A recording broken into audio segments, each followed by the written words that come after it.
तंत्र, जादू टोना, मारना, किसी के लिए बलि देना, ऐसे प्रकार से प्रसिद्ध है तंत्र ग्रंथ, तंत्र संप्रदाय। जितने भी वैदिक परंपरा रही, भारतीय परंपरा रही, उनमें बहुत सी कुरीतियाँ रहीं और उनको बुरा माना जाने लगा। सर्वाधिक किसी के बारे में अगर भ्रांति है तो तंत्र के बारे में है। तंत्र को ऐसा माना जाता है कि इसमें जादू टोना है, उसमें किसी को मारना है, जादू वश में करना है, आकर्षण है, बलि देना है। किंतु तंत्र वास्तविकता में है क्या? तंत्र ऐसा नहीं है। तंत्र में ना बलि प्रथा है, ना उसमें मारण है, ना उच्चाटन है। तंत्र एक संप्रदाय विशिष्ट का नाम है। वो क्या है, ये इस वीडियो में हम जानेंगे कि तंत्र कैसे होता है और तंत्र में क्या क्या चीज़ें आती हैं।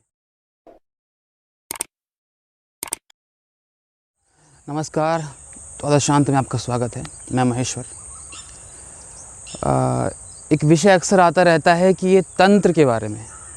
तंत्र जो बहुत ही विस्तृत है अपने आप में भारतीय परंपरा के अंदर। तंत्र की बहुत सारी पुस्तकें मिलती हैं। विज्ञान भैरव है, भागवती तंत्र है, हनुमान तंत्र है, इनके बारे में। और जो पांचरात्रिक तंत्र हैं, जिसमें कि अगस्त संहिता आ गया, ईश संहिता आ गया, इनके बारे में माना जाता है कि इनमें जादू टोना की पुस्तकें हैं। यानी कि तंत्र बोलने से ये पकड़ में आता है कि जादू टोना या भूत प्रेत। तो हुआ ये है कि जितनी परंपराओं में जितनी विशिष्ट विद्याएं थीं, उन सबको कुछ ऐसा बिगाड़ दिया गया है कि सबसे अधिक नीची वही मान ली गई हैं। जैसे कि आयुर्वेद के बारे में, आयुर्वेद मतलब घास फूस पत्तियों का विज्ञान बस, परंतु आयुर्वेद उससे बहुत ऊपर की चीज़ है। चिकित्सा भी है, शल्य भी है, बहुत ज़्यादा विज्ञान भी है उसके अंदर। धर्म के बारे में, परंपराओं के बारे में, हिंदुत्व के बारे में, वेदों के बारे में, हर वस्तु जो बहुत विस्तृत और वैज्ञानिक थी उसको बिगाड़ करके एक कुरूप रूप दिया गया है। अब तंत्र के कहने से हर जगह यही आता है कि जादू और टोना, भूत और प्रेत। किंतु यदि कुछ पुस्तकें तंत्र की आप पढ़ें, मैं नाम लेता हूँ, विज्ञान भैरव तंत्र है, अगस्त संहिता है, ये सब तंत्र की पुस्तकें हैं। इनके अंदर शुद्ध विज्ञान लिखा हुआ है। यानी कि तंत्र एक ऐसी पुस्तकें हैं, एक संप्रदाय है। जैसे कि एक संप्रदाय होता है वैदिक संप्रदाय, एक होता है पौराणिक संप्रदाय। वेद और पुराण ये सब समझते हैं। ऐसे ही शैव, वैष्णव, शाक्त, कौमाल, कौल आदि होते हैं। उन्हीं में एक तंत्र संप्रदाय है। यानी कि तंत्र एक विचारधारा है और उस विचारधारा को मानने वालों ने जो पुस्तकें लिखी, उन सब का नाम पड़ गया तंत्र। इसमें कुछ बौद्ध लोग भी आते हैं। जैसे तंत्र सार है जो कि नागार्जुन ने किया है। नागार्जुन एक बौद्ध भिक्षु थे मगध देश के। अन्य पुस्तकें हैं स्वर्ण तंत्र, पारत तंत्र।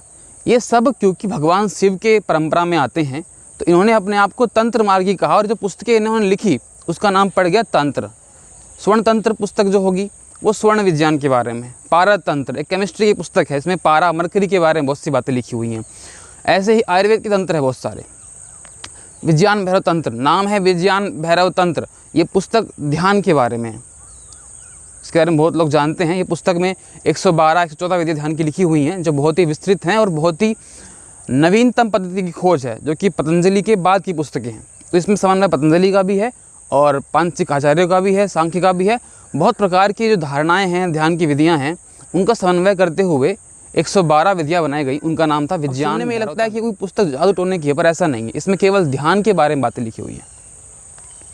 तो जब तंत्र शाखाओं को बिगाड़ दिया गया है, परंतु वास्तविक अर्थ कुछ नहीं है, केवल एक परंपरा है तंत्र। उसके अंदर केमिस्ट्री की पुस्तकें भी हैं, आयुर्वेद की पुस्तकें भी हैं, विज्ञान की पुस्तकें भी हैं, वहाँ पर ध्यान की पुस्तकें भी हैं। और सबसे अच्छी बात यह है तंत्र के बारे में, क्योंकि जो वैदिक संप्रदाय है उसमें वर्ण व्यवस्था मानी जाती है। यानी कि वर्ण के आधार पर विभाग किया गया है, नीच और ऊंच का भेदभाव किया गया है। और जो पौराणिक संप्रदाय है वहाँ पर जाति व्यवस्था मानी जाती है, जाति के आधार पर भेदभाव किया गया है। कोई नीच, कोई ऊंच, कोई निम्न, कोई कुछ। यानी कहीं कर्म के आधार पर निम्नता दिखाई गई है और कहीं जन्म के आधार पर। किंतु जो तंत्र की पुस्तकें हैं, तंत्र का विज्ञान है, ये किसी भी इस प्रकार की परंपरा को नहीं मानता। ना यहाँ कोई ब्राह्मण होता है, ना कोई क्षत्रिय होता है, ना कोई शूद्र होता है, ना कोई वैश्य होता है, और ना जातियाँ होती हैं, ना लोहार, ना स्वर्णकार, ना ब्राह्मण, ना राजपूत। ऐसी कोई परंपरा यहाँ पर नहीं होती। तंत्र केवल शुद्ध विज्ञान यानी कि शुद्ध धर्म को मानता है, केवल ध्यान। तंत्र केवल एक ही बात को मानता है, सोहम, वह भगवान मैं हूँ, वह भगवान मैं हूँ, सोहम तत्त्वमसि, जो उपनिषद की गूंज है उसी को मानता है। इस आधार पर वहाँ पर कोई भेदभाव नहीं है, ना जाति के आधार पर और ना वर्ण के आधार पर। इसीलिए तंत्र संप्रदाय सर्वाधिक आज के परिप्रेक्ष्य में एक महत्वपूर्ण संप्रदाय है।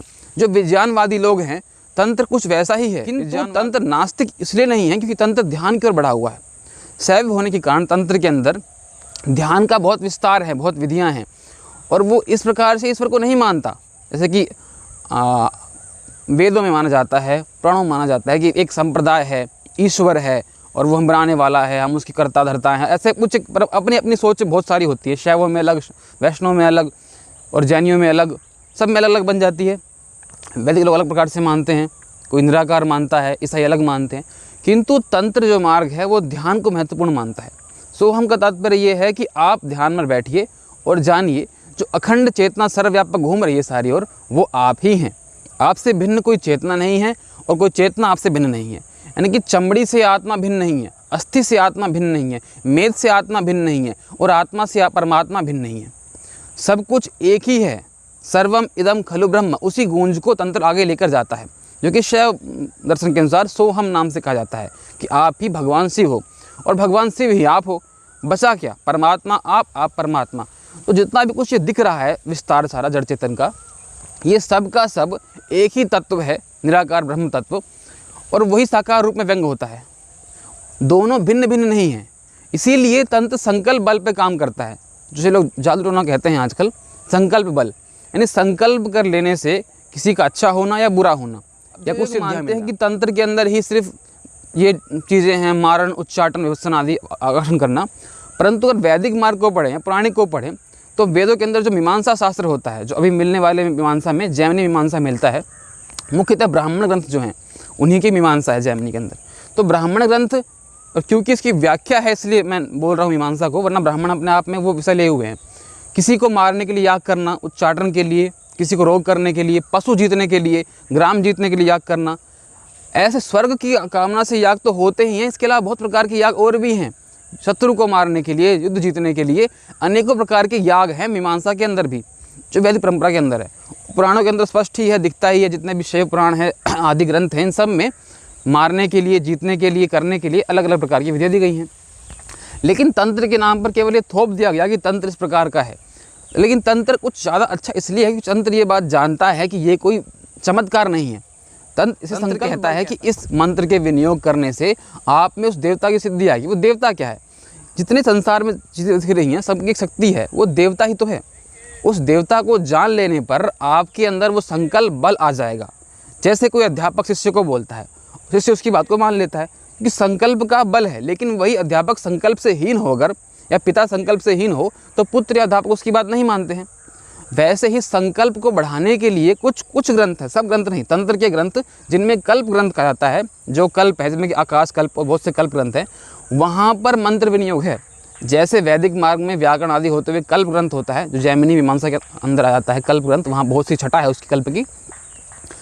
वैसे ही जो कल्प ग्रंथ होते हैं तंत्र के अंदर, उनका ये कार्य है, उनका ये विषय है, जिसे लोग टोना जादू कह देते हैं, परंतु वहाँ संकल्प के कारण है और वहाँ ध्यान के द्वारा पाया गया है।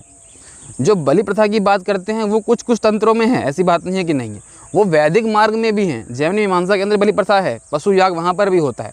तो ये पूरी परंपरा ऐसी रही है। लेकिन तंत्र को बहुत ज़्यादा निकृष्ट करने के लिए इस प्रकार की बातें करना ठीक नहीं है। तंत्र मेरे देखते सबसे सर्वाधिक विज्ञानपूर्ण और सबसे अच्छा एक धर्म है, जो वास्तविक धर्म तंत्र ही है, जहाँ ना कोई भेदभाव है, ना कोई ऊंच नीच है, ना कोई परमात्मा है, ना कोई जीवात्मा है, शुद्ध रूप से अद्वैत है और हर व्यक्ति एक समान है। तो तंत्र के बारे में कुछ बातें हैं। ऐसी बातें और जानने के लिए चैनल को सब्सक्राइब कीजिए और लाइक कीजिए।